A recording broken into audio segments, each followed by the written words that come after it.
Hey guys, Chris back from C&H Small Engine. We're at my cabin up here today. Today's Saturday. We had to come up here and check on the cabin, make sure everything's okay up here because we haven't been up here in a few weeks, and we always got to do that to make sure everything's okay up here. So I was up the range here today, and I just wanted to do a quick review of a product I purchased here probably about a month ago for the rifle length lower receiver here specifically for that.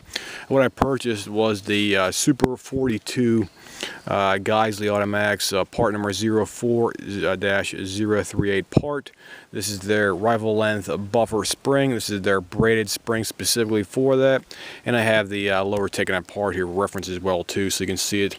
And there's the buffer right there. Here's the buffer. I did upgrade this buffer right here. I took all the I took the aluminum spacer out of this buffer right here, and I put all steel weights in the actual buffer right there for that. Plus I also put a Voltar spring in the back here because the Voltar A5 buffer system in here, and this Voltar A5 lower right here, this one has a spring to keep tension on the actual weights inside of the actual buffer. So what I did was I purchased another buffer, I should say H4, I think it was H2 or H3, but I can't remember what it was, but I put a spare spring into this one right here, so there's no movement at all. So whenever you're shaking it, you have no movement of the actual weights going, sliding back and forth, because typically when you can don't have the spring in there, you can hear it slide back to go. You can have it sliding around up inside the actual buffer tube, but I put the Voltar spring in the bottom right here, and it keeps the weights in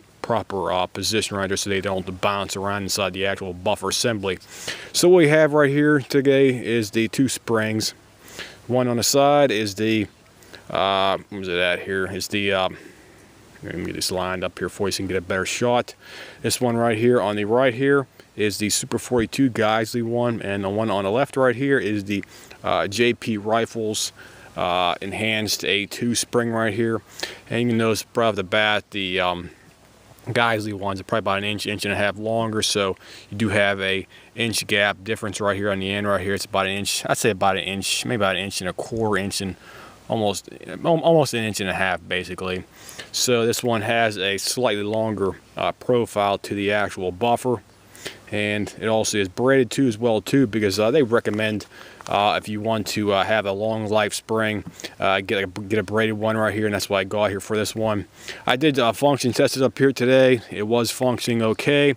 So what I'll do is I'll put it back in the low receiver right here, and I'll do a quick function test. I got about 2 different types of ammunition up here right now.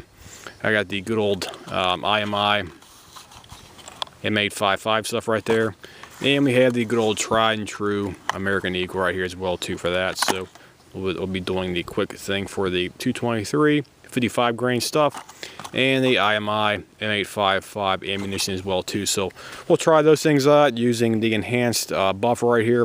Geissele on their website, or I should say Bill Geissele on the actual YouTube video, whenever I was actually watching the video, him explaining it, he says it's about 15% over stock spring tension. So this one's 15%.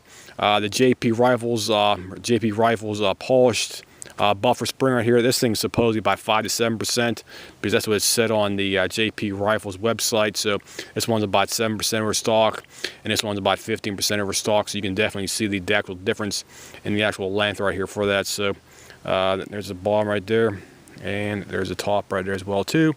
And as I said before, you got about an inch and a quarter, inch and a half length longer using the Geissele Automatic Super 42 rifle buffer spring for the M16 AR-15 platform right here, if you have your good old A2 lower, as I have right here for reference points.